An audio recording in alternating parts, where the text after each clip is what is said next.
our 10th shipment to Tanzania. We're going to be shipping roughly about 370 sewing machines. It's going to a project that supplies them to women tailors in Tanzania. To prepare the shipment is quite a lot of work. It's quite detailed. We have 7 volunteers here. 3 work on the sewing section, and 3 of them have been checking sewing machines for the last 8 months. They then get double checked and then they get packed up and coded. We take a note of the serial number. It's quite in depth. There's quite a lot of work in terms of the preparation. When a container arrives, which will arrive in 2 to 3 weeks' time, we have less than 2 to 3 days to fill the container. So we have to be very well organised. We do not have a lot of space. If you can see around the workshop, there's no space whatsoever. So we've got to be patient, calm, and we then have to plan quite well. The shipment, as I say, is in 3 weeks. We're at number 260. We have to check about another 100 machines, and that should be done hopefully by the end of next week. First, if it's a simple straight stitch, if it's moving properly. And then if it's not moving properly, it means that something is wrong, there is an obstacle. So there is a problem, so we try to track down the problem and fix it. If it's an electric machine, it's more difficult. You cannot tell from the movement because there is a motor, there is a belt, so you just have to try and sew with it. Well, basically you try and sew with it if it's not doing what it's supposed to do, the stitches, missing stitches or whatever. So you're just trying to check what's wrong.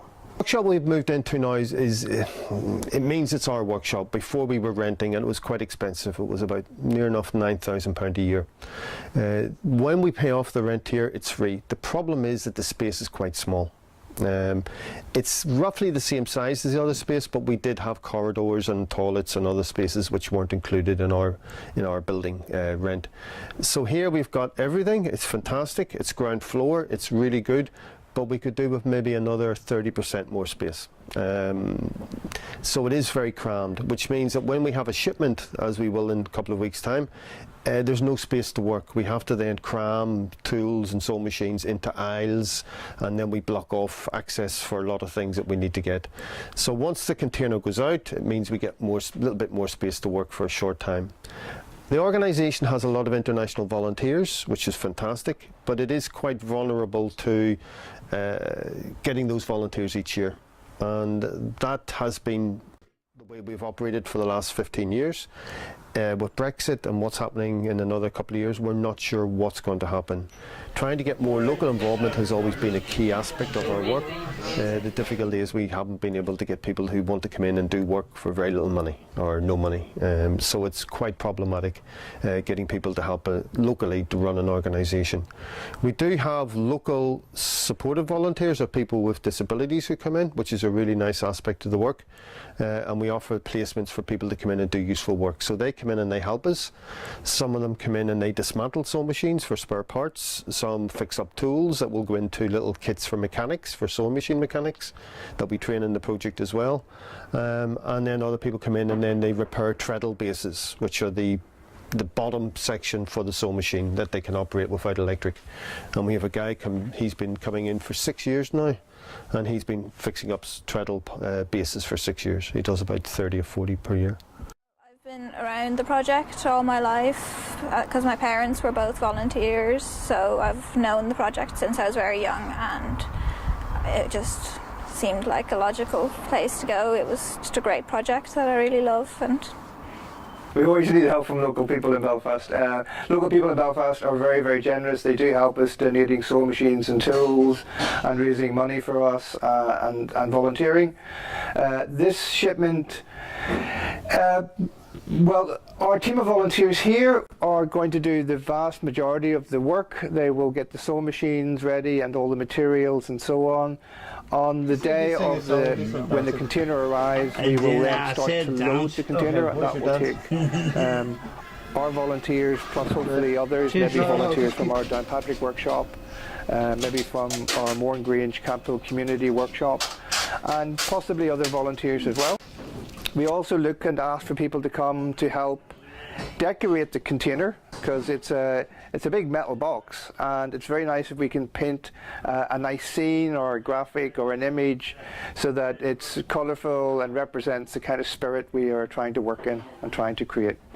Machines that you get would have been thrown away. In the past, a lot of families would have got one sewing machine for the family for making school uniforms or making curtains or making things for the household. That people didn't have enough money to go out and buy clothes like they do today.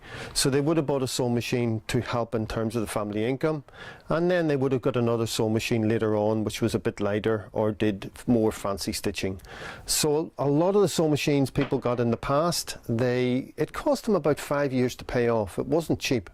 They were not cheap to buy. So people looked after them. And it's one item, when you go into a house, you can come away with 2 or 3 machines. All the machines that we get are donated primarily from around Belfast. We have had 50 machines come in from Scotland this week.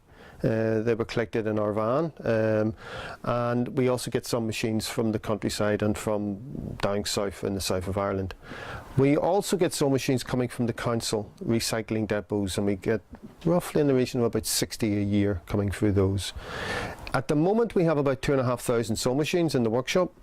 It sounds a lot, and it is a lot, but you do need a lot of sewing machines to supply the project.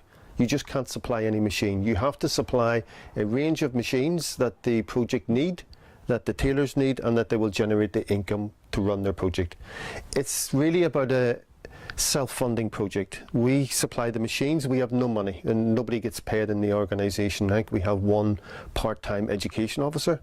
All the rest are volunteers or on a volunteer type allowance, and so therefore we don't have the money to supply the project.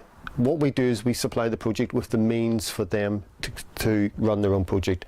So they charge for the machine, but they provide free training in terms of trying to improve the skill base of the tailors themselves.